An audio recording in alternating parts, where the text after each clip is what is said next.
Bonjour, et bien cette fois-ci, nous voici donc à l'asile, bien que nous soyons pas fous, bien que nous le sommes tous un peu à notre manière. Non, je parle de l'asile, la salle de café, théâtre et concert de La Rochelle. Et pour cette première, j'ai l'honneur et le bonheur de recevoir Bruno Coppens. Bonjour et merci. Bonjour. De prendre le temps de répondre à mes questions. Tu es ici car ce soir, tu te produis sur scène avec ton spectacle Je mène une vie saine. Ce soir et ainsi que demain soir, à partir de 21h. Ça fait à peu près 20 ans que tu enchaînes les seuls en scène. Tu es humoriste, écrivain, acteur, scénariste de bande dessinée et chroniqueur radio. Oui, c'est bien. Je fais pas tout, hein. Animateur, là je laisse. Ouais. Je crois. Chacun son job. Qu'est-ce qui est le fil conducteur de toutes ces professions en fait? Au début, c'est l'écriture. C'est de jouer avec les mots, En fait, moi, j'avais besoin, par rapport à des choses qui m'angoissent, que ce soit, je sais pas, le problème nucléaire ou les problèmes d'aujourd'hui, le climat, tout ça, de sortir des choses. Et j'écris d'abord. Puis après, soit ça devient des chroniques pour la presse écrite en Belgique, soit c'est des spectacles que je produis au Québec, en France ou en Belgique aussi. Et donc, du coup, l'expression, c'est d'abord l'écriture, l'envie de raconter des choses différemment, avec un ton décalé. Et ouais, c'est ça qui me pousse. Et puis après, les gens ils disent tiens, tu ferais bien une chronique en radio. Voilà, c'est la base, c'est ça, l'écriture. Justement, on dit que tu es un jongleur de mots national. Oui. Qu'est-ce que dans le mot, dans le verbe, dans le phrasé justement t'attire? C'est parce qu'en fait, moi, en Belgique, on a ce gros souci linguistique, c'est qu'elle est les Flamands, néerlandophones au nord, on va dire, et les Wallons au sud. Et ma mère, elle est flamande. Donc, ma langue maternelle n'est pas le français, normalement, même si j'ai été élevé en langue française et dans les écoles. Du coup, si tu veux, j'avais tout petit déjà un souci que, vous êtes français, donc fatalement, la langue française pour vous, c'est naturel. Mais moi, à la maison, ma mère parlait en néerlandais ou traduisait. Alors, le pire, c'est quand elle traduisait... quand on dit ciel mon mari, sky my husband en anglais, donc ça veut rien dire. Donc ma mère, elle, parlant en néerlandophone, traduisait des choses que je comprenais pas. Et donc dans ma tête, quand j'avais 5-6 ans, je me dis mais la langue maternelle, en fait, c'est laquelle la mienne? Et du coup, j'avais toujours ce souci de chercher où était l'expression. Et puis, comme j'habitais tout près de la frontière française, il y avait encore un grand écart entre des expressions belges, comme par exemple si je te dis est-ce que tu sais venir ce soir me voir? Tu peux venir ou tu sais venir. Et le savoir et le pouvoir, on confond. Donc, il y a des expressions typiquement belges qui faisaient qu'en plus, j'avais ça. Donc, j'avais deux choses en tête. Quand je grandissais, c'est comme si la langue était un truc à rechercher. Et du coup, j'avais l'impression que j'avais envie, par rapport à la langue néerlandophone, les flamands, de montrer la richesse de ma langue. Et je crois que c'est ça aussi qui m'a poussé à vouloir jouer avec les mots. Je mène une vie sur scène, un spectacle plutôt sportif pour toi. Oui. Hein Oui. Ça fait marcher le cardio parce que tu passes beaucoup de temps en scène, on va dire. D'ailleurs, est-ce que c'est vrai? Je me pose une question. Parce qu'il a été écrit que, en fait, le fait que tu fasses du vélo sur scène, c'est pour alimenter l'éclairage et la clim de la salle, c'est vrai? Mais en fait, si tu veux, par exemple, là, j'ai appris que Rachida Dati avait reçu un budget diminué de 30% pour la culture. Donc, je crois que c'est 200 millions en moins. Et je me dis, tous les lieux, là, il y a des lieux qui vont fermer, hein. Il y a des compagnies qui vont mettre la clé sous la porte. Et, je me dis, comme les factures d'énergie sont quand même assez élevées, je me dis, je vais faire un effort pour la planète et pour la salle où je joue. Et donc, derrière mon vélo, il y a un câble qui va en coulisses. Et tant que je pédale, je produis de l'électricité, de l'énergie. Et comme ça permet de diminuer la facture. Et en fait, c'est un prétexte, évidemment, sur scène pour parler aux gens de qu'est-ce qu'on fait ensemble pour le climat. Voilà. Ouais, c'est pas un spectacle avec une entracte, parce que du coup, on est tous dans le noir à un moment donné. Oui, c'est ça. Voilà. Et donc, je dis aux gens, écoutez, si on tombe dans le noir, quelqu'un me remplace. Ouais. Mais personne n'est encore venu. Pour l'instant, personne n'ose venir sur mon vélo. Alors donc, il y a un spectacle sportif et aussi, alors moi, j'ai été ravi d'apprendre ça, c'est que tu en rends hommage à Raymond DeVos. Oui. Alors, peut-être que tout le monde, en tout cas, je pense à la jeune génération, ça leur jeune, parlera pas. Quoi pour toi, jeune? On va dire en dessous de 25. Oui, c'est ça, voilà. En dessous de 25. Voilà. Ouais. Raymond DeVos, qui était justement un peu comme toi, un jongleur de mots extraordinaire. Qu'est-ce que toi, justement, qu'est-ce qui t'a donné ce personnage-là? Mais parce que justement, j'ai eu l'occasion d'abord de l'écouter, de lire ses textes, et je l'ai découvert sur scène quand j'avais 17-18 ans. C'était en Belgique, il était en tournée à ce moment-là. Et moi, j'avoue que ça m'a sidéré parce que je faisais des jeux de mots comme ça, mais tu sais, en famille, comme mon frère à table, comme ça, 2-3 jeux de mots, puis on s'arrête, quoi. On se dit, c'est bon. Puis là, pendant 2 heures, j'étais là, waouh, mais c'est dingue. Et puis il raconte l'univers, il raconte le monde d'aujourd'hui.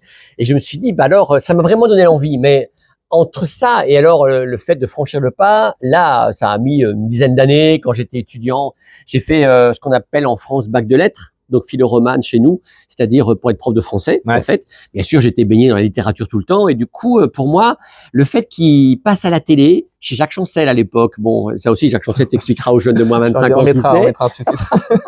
Et puis, qu'il avait comme ça qu'il était honoré, distingué, tout ça, je me dis, bah alors, le jeu de mots, c'est pas que pour les ploucs ou pour les gens à table, c'est aussi pour, il y a un gros public qui va voir ça, ça m'a poussé à me dire, bah, il y a peut-être moyen de faire quelque chose avec ça. Ouais. Il m'a donné un permis quelque part de jouer. 20 ans donc que tu fais du seul en scène. Je crois savoir que ça c'est ton 10e spectacle. Je mène une vie une vie scène. Le dernier c'est Andro Pose. Oui, alors Raymond de Rond en large, c'est la vie de Raymond DeVos que je raconte parce que personne ne la connaît. Et en fait, c'est intéressant de la connaître parce que du coup, les sketchs célèbres que les plus de 25 ans connaissent, eh bien, ils vont découvrir que dans ces sketchs, il a impulsé, il a mis des choses de son enfance qui étaient vraiment pas faciles, douloureuses. Il a dû arrêter l'école à 13 ans, il a connu la guerre, enfin bref, plein de merde. Mais il n'a jamais raconté ça. Sauf que dans ces sketchs, il fallait que ça sorte. Et là, je trouve ça intéressant pour ceux qui le connaissent un peu de redécouvrir les sketchs. Voilà. Parce que quelque part, c'est un peu la définition de les clowns sont toujours un peu tristes dans le fond final. Oui, alors moi j'avoue que moi c'est pas Victor Hugo Les Misérables, hein, ça va. mais non mais j'ai eu des coups durs de ma vie, mais pas au point de voilà. Donc je vais pas me plaindre trop. Je suis très content et puis je fais ce que j'ai envie, donc c'est cool. Mais c'est vrai que lui par contre c'est vraiment le cas typique. Il a même plié le réel à sa volonté, moi je dirais. Il a réussi à en créer un univers absurde et de décaler avec tous ses mots, de finalement sortir du réel pour aller vers là où il avait d'emmener les gens. Et ça, c'est formidable, quoi. Toi qui as un pied dans le milieu artistique depuis pas mal de temps, qui fait des spectacles et qui fait de la scène, comment tu vois toi aujourd'hui les jeunes humoristes qui émergent écoute, alors, toutes les semaines? Il y a de tout. Et ce qui s'est passé aussi, c'est que les jeunes maintenant, à 17-18 ans, peuvent dire à leurs parents, je veux faire du stand-up. Alors que franchement, tu aurais dit ça il y a 15 ans, les parents ont dit, mais ça va, oui, tu vas d'abord étudier un petit, avoir un diplôme, et puis après tu fais ce que tu veux le soir. Mais maintenant, avec les émissions de télé, puis c'est comme en chanson, avec The Voice et toutes les chansons, on se dit, être chanteur, c'est possible de faire une carrière avec ça. Donc aujourd'hui, les jeunes peuvent choisir entre avocat, médecin ou stand-upper. Et le problème, c'est qu'évidemment, il y a l'effet Gad Elmaleh ou quelques-uns qui triomphent à mort, et puis il y a les autres qui galèrent comme des pas possibles. Parce que moi par exemple, vu mon âge, je suis maître de cérémonie pour des soirées stand-up, donc je présente des petits jeunes qui pourraient être mes petits-enfants, et je les vois, et en fait, souvent, qu'est-ce qu'ils font? Ils font 8 minutes dans un cabaret, une comédie club, ils en font 2-3 sur la soirée, mais bon, tu gagnes rien avec ça, hein, tu gagnes rien avec ça. Et puis le temps d'avoir un spectacle complet qui soit programmé par un lieu, comme l'asile ou ailleurs, ben, ça met du temps, donc c'est beaucoup de galères. Or, ils croient que ça va tout de suite enclencher, que tout à coup, Jamel Debbouze va les voir, et ok, c'est parti, mais il faut savoir, ça fait 10-15 ans qu'ils sont derrière à attendre. Donc, mais en même temps, j'ai pas envie de les freiner, parce qu'il y a sûrement dans l'ensemble de tous ces jeunes-là, il y a quelques très très bons qui seront demain les nouveaux Gad Elmaleh, Jamel Debbouze ou d'autres, quoi. Donc, ou Guillermo Guise, qui est belge. Mais le souci pour moi, c'est, parce que j'en ai rencontré pas mal, et quand je parle avec eux du métier, moi, tu vois, dans ma tête, quand je raconte sur scène que les gens payent leur place, je me dis, il faut qu'il y ait un début, milieu et fin. Bon, là, je suis à l'ancienne, hein, à la DeVos, tu vois, avec une histoire, une trame. Eux, c'est, bah quoi? J'ai un truc à raconter sur le métro. J'ai couché avec avec une copine. Non, enfin oui, avec une copine. Il a pas dit. Et non, alors que j'ai une fille enfin, et donc j'ai l'impression parfois qu'ils n'ont pas les mêmes conceptions de ce qu'est un spectacle. Tu vois, c'est raconter des vannes comme si c'était arrivé et que tu improvisais. Tu rencontres après 3-4 fois que les gens disent mais qu'est-ce que tu me racontes là? Moi, c'est bon, ça va. Ton histoire raconte quelque chose de plus, tu vois. Voilà. Ça fait du bien l'entendre. Là, c'était ma parenthèse personnelle. Ouais. C'est ce soir à la salle L'Asile. Donc, ce soir et demain soir à partir de 21h. C'est Bruno Coppens qui joue son spectacle. Je mène une vie saine. L'interview est terminée. C'est à partir de ce moment-là, je te prends au dépourvu. Parce que moi, j'ai pour habitude de finir avec mes invités ce que j'appelle la minute blanche. Donc, pendant la prochaine minute qui va arriver, tu es libre de faire ce que tu veux. Tu peux dire ce que tu veux. Elle est no censure et elle démarre maintenant. D'accord. Bon, bah alors, écoutez, vous allez venir parce que moi, quand ils sont venus me voir l'an dernier à Avignon, ils m'ont dit super, tu vas venir jouer à l'Asile. Bon, déjà, ça m'a un peu rebuté. Je me dis, c'est quoi ces gens qui viennent me voir pour me programmer. Donc, je me dis, moi, si j'ai plein de coloqués dans la salle, hein, ça me plairait d'avoir des gens qui sont aussi à l'asile que moi. Et puis, vous dire que en ce moment où c'est un peu compliqué avec tous les problèmes là, les JO qui arrivent, ça c'est le gros problème, plus que le climat, je crois. Eh ben, je peux vous dire que venez rire avec moi, avec ceux qui seront là, et parce que le rire, c'est un signal de déstress qui laisse des strass.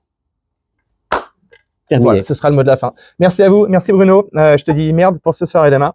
Ok. Et nous, on se retrouve bien évidemment très bientôt.